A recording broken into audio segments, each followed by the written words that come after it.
Hello everyone and welcome to Tim's Tutorials. I'm Tim and this is the third and final installment in my semicolon series.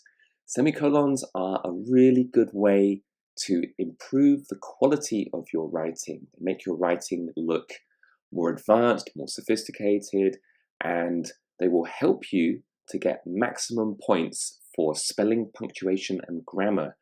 And these points are worth between 5 to 12%, so they're absolutely worth making the most of.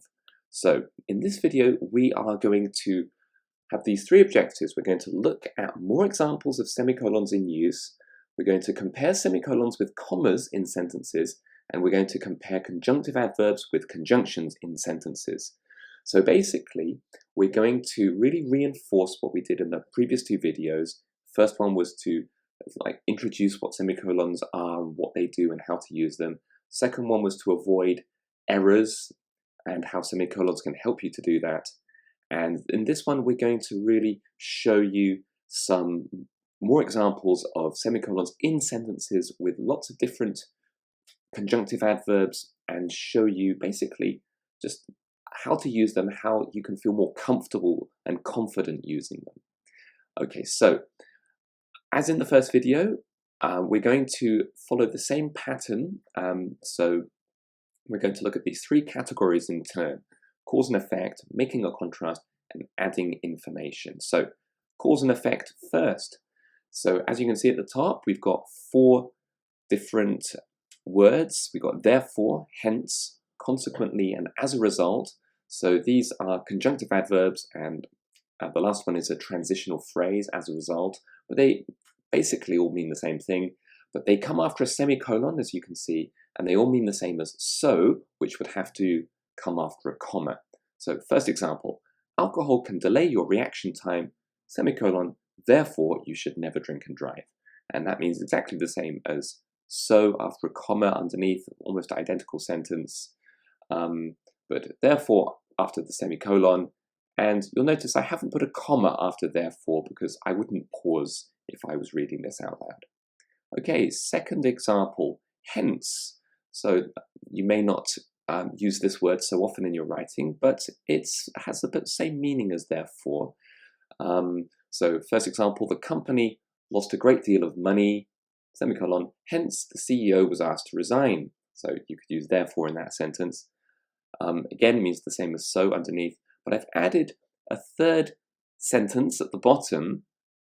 Let's take a look. He knew he could not win the election, comma, hence his decision to withdraw.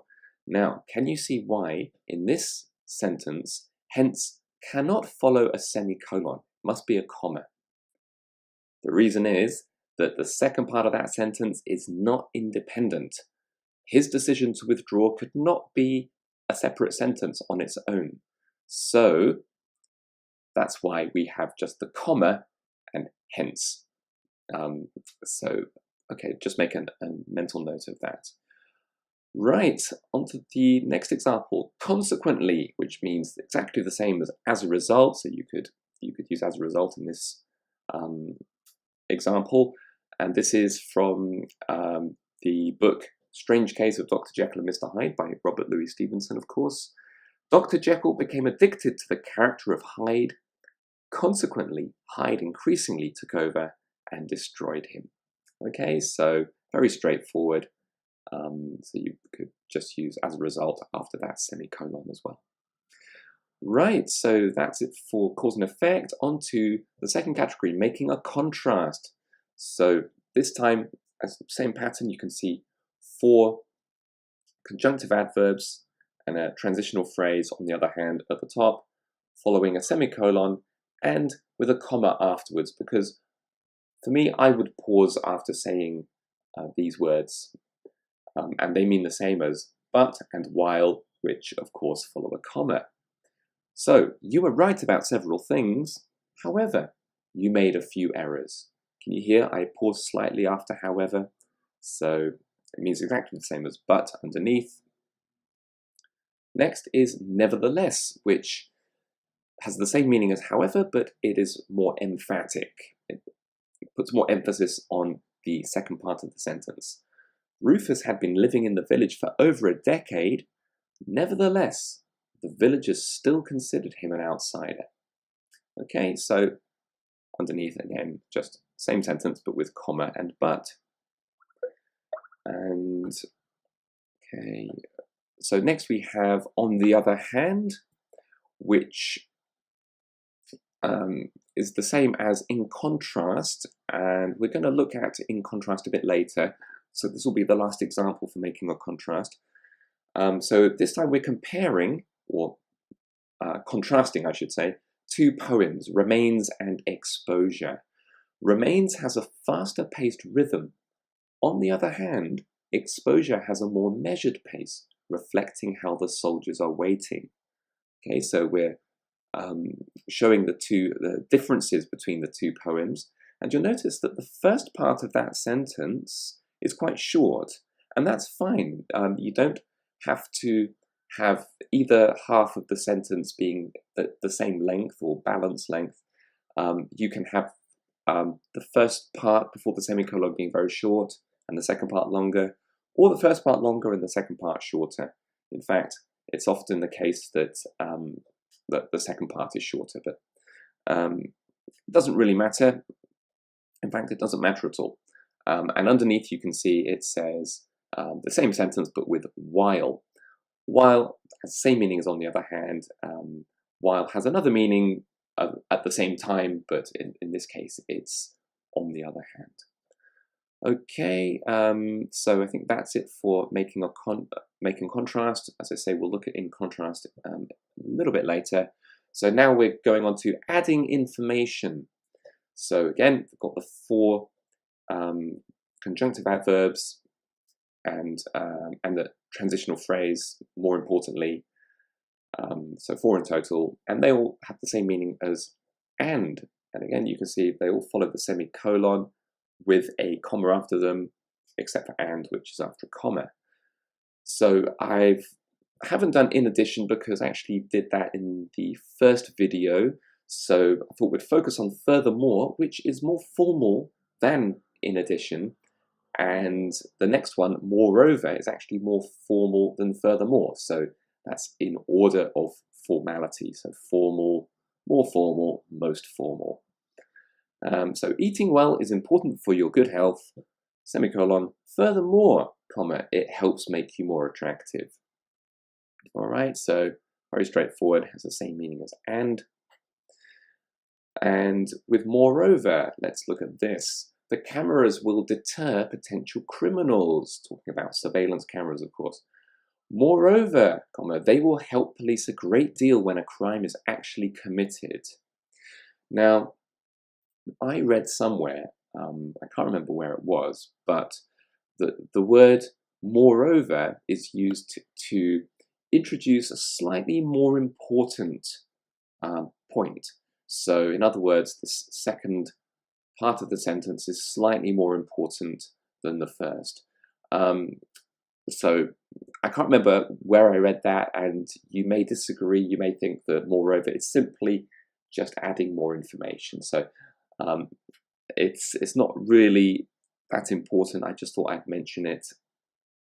There's a little nuance in my opinion, but anyway, yeah, just means the same as comma and yeah, I haven't given an example of more importantly in this case, but if you wanted to use it instead of moreover, then that would make the point explicitly that the second part is more important. Okay, third example, using two different words, using similarly and likewise. The reason I've done this is because similarly is adding parallel information. It's used for similarities, so it's very useful when you are comparing poems or comparing aspects of a poem. So here in this example, we have Remains Again, which is by Simon Armitage, and the sentence goes, the language of Remains is casual and anecdotal, semicolon. Similarly, comma, the pace and rhythm give the sense that the speaker is directly telling his story. Okay, so I think that sounds really effective. The example beneath, I'll read it out. The language of remains is casual and anecdotal, and the pace and rhythm give the sense that the speaker is directly telling his story. Now for me, there's something not quite right about that second sentence. Can you spot what it is? Yes, it is. You're right. It's the repetition of and. So it's never good to have repetition. So by using similarly, you just very neatly avoid that issue. And you are, of course, using a semicolon, which just makes a sentence look more advanced, more sophisticated. Okay, and that means exactly the same as likewise. And in the next example, what I've done is I've just thrown in a contrast word, because although we dealt with contrasts in the second category in this video, I thought I'd use it again here because in contrast has the opposite meaning to similarly. So in effect, you are adding information, it's just contrasting information.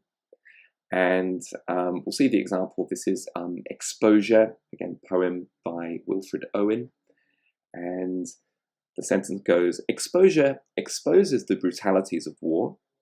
In contrast, the vocabulary and language devices Owen uses are sophisticated. So we're contrasting aspects within the same poem. And so it has the opposite meaning of similarly in the previous example, which again was dealing with the one poem. Okay, so that about does it. What do we have next? Oh yes, an overview. So I thought I'd do this just so that you can see at a glance all of the phrases, all of the conjunctive adverbs here, and the transition phrases as a result, on the other hand, in addition. So you can use them all to make the case that cause and effect means so, making contrast is but, and adding information is and. So all these words have the equivalent meanings of those three conjunctions. So do try to use them, incorporate them in your writing. They will really transform your writing. It will make it look that much more sophisticated. It will help it to flow better, and you'll pick up those valuable points: spelling, punctuation, and grammar, 5 to 12%. Who doesn't want those points? That could be the difference between 2 grades, if not 3. So absolutely well worth using these words. Okay, thank you very much for watching. I hope that you have found this video tutorial interesting and informative, and yeah, feel free to check out my Facebook page if you haven't already done so. Give it a like, it'll be much appreciated, and yeah, check my page for more videos like this in the future. Thanks again for watching. Bye for now.